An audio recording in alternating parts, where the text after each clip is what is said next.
मंडळी, 30 वर्षांनी ना एकादश नावाचा एक राजयोग जुळून आलाय आणि ज्याच्यामुळे 8 राशींना भरपूर लाभ, प्रमोशन, पगारवाढीची संधी, त्याचबरोबर व्यवसायात लक्षणीय नफा, फायदा या गोष्टी बघायला मिळणार आहेत. मग कोणत्या आहेत त्या 8 राशी आणि नक्की कोणत्या राशीला कशा प्रकारचा फायदा होणार आहे, चला जाणून घेऊया. एप्रिल महिन्यात जी ग्रहांची स्थिती तयार होतीये ना, त्यामुळे अनेक चांगले शुभ राजयोग जुळून येत आहेत, ज्याचा फायदा या काही राशींना होणार आहे. फायदा होणाऱ्या राशींमध्ये सगळ्यात पहिली रास आहे वृषभ रास. वृषभ राशीला काय फायदा होऊ शकतो? वाहन, मालमत्ता किंवा घर खरेदी करण्याचे योग आहेत. व्यवसाय करत असाल तर व्यवसायात सुद्धा नफा होण्याची शक्यता आहे. गुंतवणूक करणार असाल तर ती करण्यापूर्वी मात्र जरा काळजी घ्या आणि विचार करा. पण वृषभ राशीचं वैवाहिक जीवन चांगलं असणार आहे. जोडीदारासोबत तुम्ही चांगला वेळ घालवताना दिसाल. तुमच्या मुलांकडून तुम्हाला एखादी चांगली बातमी मिळू शकते. अनेक क्षेत्रांमध्ये लाभ मिळताना दिसेल. सगळ्यात महत्त्वाचं, वृषभ राशीच्या लोकांच्या कामाचं कौतुक होईल. तुमचं ध्येय साध्य करण्यासाठी ही गोष्ट तुम्हाला नक्कीच मदत करेल. उधार दिलेले पैसे सुद्धा तुम्हाला परत मिळू शकतात. लाभ होणारी दुसरी रास आहे मिथुन रास. आता जसं मी सुरुवातीला म्हटलं की अनेक राजयोग या एप्रिल महिन्यामध्ये जुळून आलेत आणि त्यातलाच एक राजयोग म्हणजे बुधादित्य राजयोग हा मिथुन राशीसाठी फायदेशीर ठरू शकतो. मग काय फायदा होणार मिथुन राशीला? करिअर आणि कामात प्रगती अनुभवता येईल. संवाद कौशल्य आणि सादरीकरण क्षमता इतरांपेक्षा नक्कीच तुमची चांगली असेल. इतरांपेक्षा तुम्ही त्या बाबतीत पुढे असाल. कामाच्या ठिकाणी नवीन जबाबदाऱ्या मिळण्याचे संकेत आहेत. भविष्यात यशाचा मार्ग मोकळा होताना दिसेल. व्यवसायातील नवीन रणनीती आणि नियोजन यशस्वी ठरू शकेल.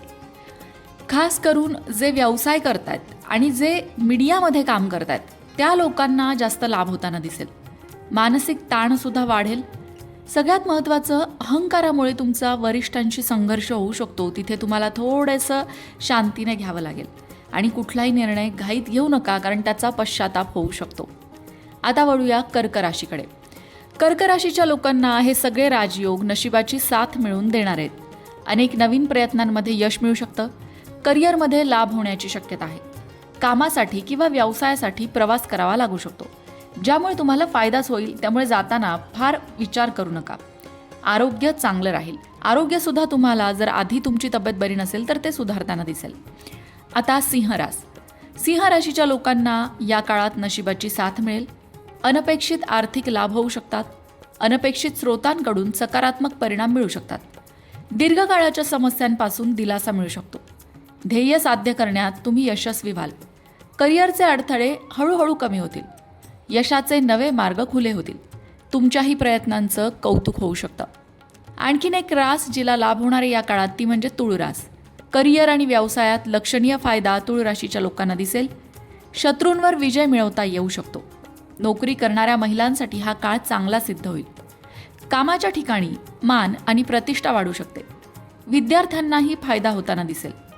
स्पर्धा परीक्षांची तयारी करणाऱ्यांना निश्चितच हा काळ लाभ देईल.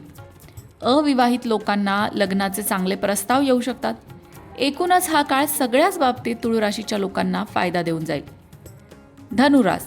अनेक क्षेत्रांमध्ये धनुराशीच्या लोकांना लाभ मिळताना दिसेल. जर तुमच्या वैवाहिक जीवनात आधीच तणाव असेल तर तो तणाव हळूहळू संपुष्टात येईल.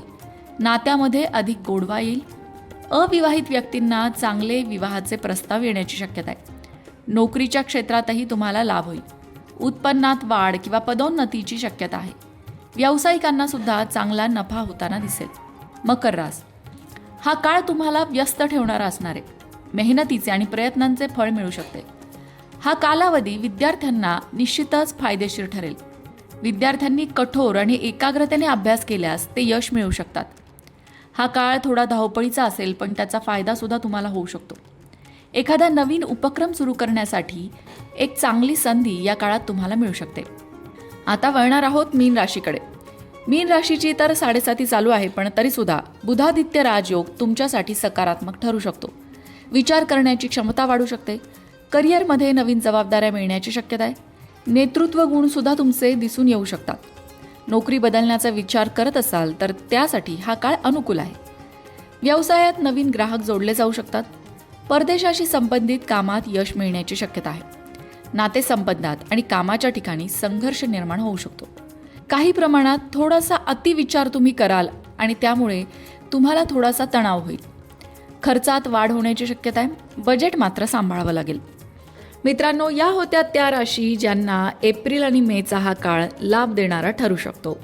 मंडळी, वास्तुशास्त्र, ज्योतिषशास्त्र, अंकशास्त्र यासारख्या विषयांवर तुमच्या मनात काही शंका असतील तर त्या कमेंट बॉक्समध्ये नक्की विचारा. तुमच्या प्रश्नांची उत्तरं घेऊन येण्याचा प्रयत्न आम्ही नक्कीच करू. त्याचबरोबर आणखीन कोणत्या विषयांवरचे व्हिडिओ तुम्हाला ऐकायला आवडतील ते सुद्धा कमेंट करून सांगा. म्हणजे तुम्हाला हव्या असणाऱ्या विषयांवर सुद्धा व्हिडिओ घेऊन आम्ही येऊ. अशाच प्रकारच्या माहितीपूर्ण व्हिडिओंसाठी लोकमत भक्ती चॅनलला सबस्क्राईब करा आणि बेल आयकॉनवर सुद्धा क्लिक करा. म्हणजे आमच्या नवनवीन व्हिडिओचं नोटिफिकेशन तुम्हाला मिळत राहील. तसंच योग्य आध्यात्मिक मार्गदर्शनासाठी लोकमत भक्तीच्या फेसबुक पेजला फॉलो करायला विसरू नका.